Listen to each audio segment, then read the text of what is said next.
The boy's name was Santiago. Dusk was falling as the boy arrived with his herd at an abandoned church. The roof had fallen in long ago. An enormous sycamore had grown on the spot where the scarcity had once stood. He decided to spend the night there. He saw to it that all the sheep entered through the renewed gate and then laid some planks across it to prevent the flock from wandering away during the night. There was no wolves in the region, but once an animal had strayed during the night, and the boy had to spend the entire next day searching for it. He swept the floor with his jacket and lay down, using the book he had just finished reading as a pillow. He told himself that he would have to start reading thicker books.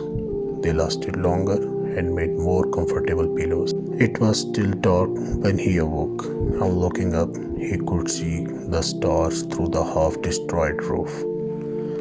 I wanted to sleep a little longer, he thought.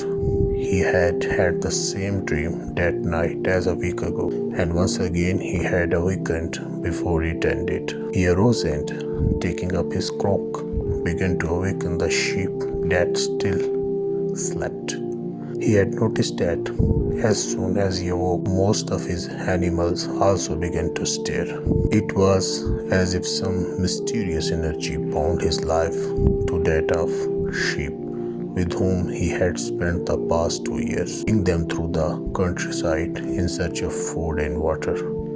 They are so used to me that they know my schedule, he muttered. Thinking about that for a moment, he realized that it be the other way around, that it was he who had become accustomed to their schedule.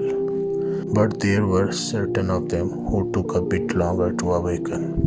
The boy prodded them one by one with his crook, calling each by name. He had always believed that sheep were able to understand what he said, so there were times when he read them parts of his books that had made an impression on him, or when he would tell them of the loneliness or the happiness of a shepherd in the fields. Sometimes he would comment to them on the things he had seen in the villages they passed. But for the past few days, he had spoken to them about only one thing: the girl, the daughter of a merchant who lived in the village. They would reach in about 4 days. He had been to the village only once the year before.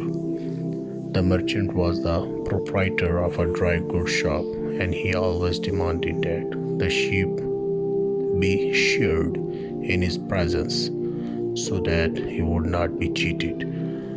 A friend had told the boy about the shop, and he had taken his sheep there.